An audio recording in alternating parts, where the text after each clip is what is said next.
Good morning guys. তো ভিডিওটা শুরু করতে একটু দেরি হয়ে গেল। আজকে আমাদের এক জায়গায় ঘুরতে যাওয়ার প্ল্যান আছে, মানে রেডি হয়ে গেছে প্রায়, তো এখনও ফাইনাল না যাবো কি না। তো আমরা দেখি কি করা যায়। ট্রেনে যাবো, তো ট্রেনটা পাই কি না সেটা দেখি প্রথমে। তো আমাদের ট্রেন হচ্ছে 9টার দিকে, আর এখন বাজে 8:05 বাজে। এখন ওদের শাড়ি সিলেক্ট করা হয়নি কোনটা পরবে, আমার তো মনে হচ্ছে না যাওয়া হবে। তো দেখি যাওয়া হয় কি না। হ্যালো গাইস, আমরা বেরিয়ে পড়েছি এখন বাইর থেকে।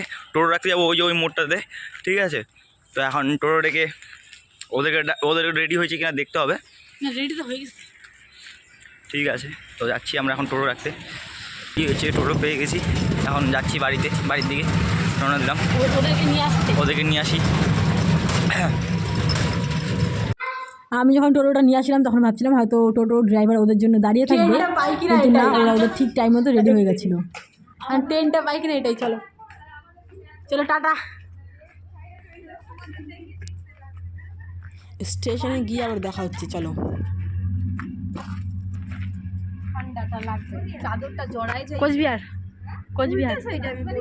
হ্যাঁ, ওই বস না, বস তাড়াতাড়ি।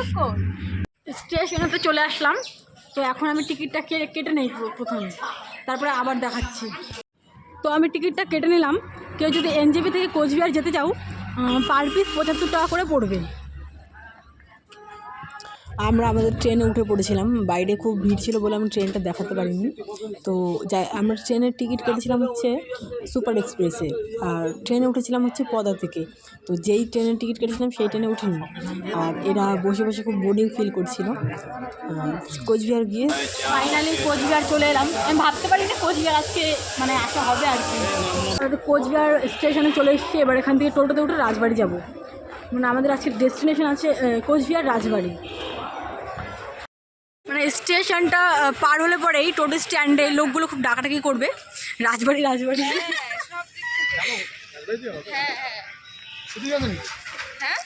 চলো, এখান থেকে রাজবাড়ি যাওয়ার অটো ভাড়া ছিল 20 টাকা করে। প্রথমে 30 টাকা চেয়েছিল, কিন্তু 20 টাকা করে ভাড়া। স্টেশন থেকে রাজবাড়ি যেতে 4 থেকে 5 মিনিটের মতো লাগে। তো রাজবাড়িতে গিয়ে দেখাচ্ছি।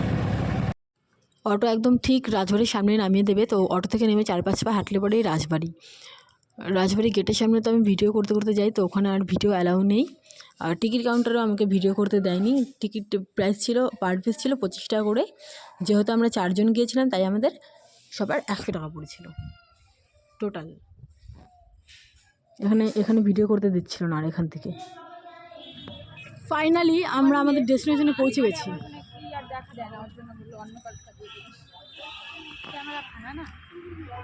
আমি এখানে একটু ঢং করছিলাম, মানে ভিডিও করছিলাম। তো আমরা আস্তে আস্তে ভেতরে যাই।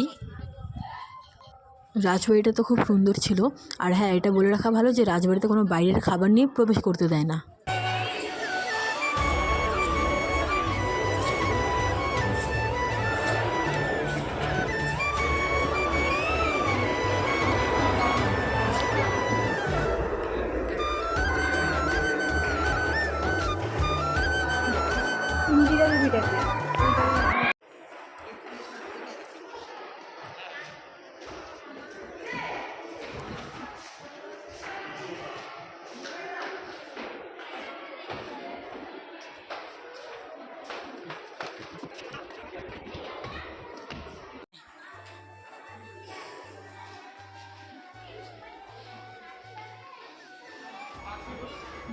ভয়েসটা পরে অ্যাড করে দেবো।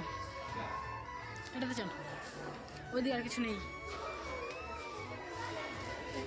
রয়্যাল সোফা,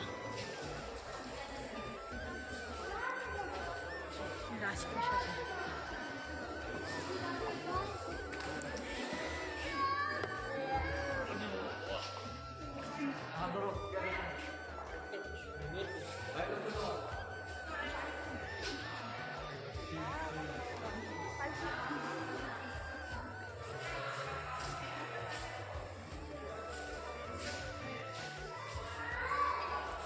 কি আছে?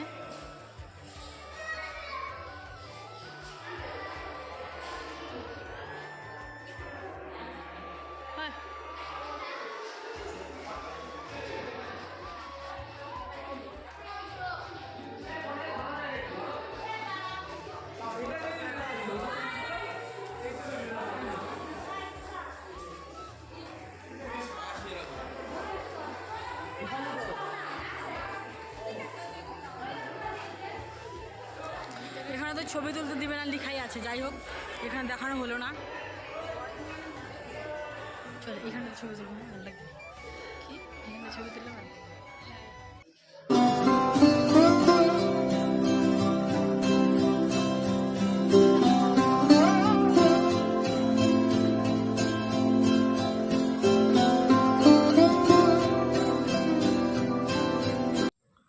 তো আমরা অনেকক্ষণ আগে বাড়ি চলে এসেছি। পরের ব্লগটা আমি কন্টিনিউ করতে পারিনি কারণ আমার ফোনটা সুইচ অফ হয়ে গেছিলো। তো আজকের ব্লগটা আমি এখানেই শেষ করছি। ভালো লাগলে লাইক কমেন্ট শেয়ার করবে।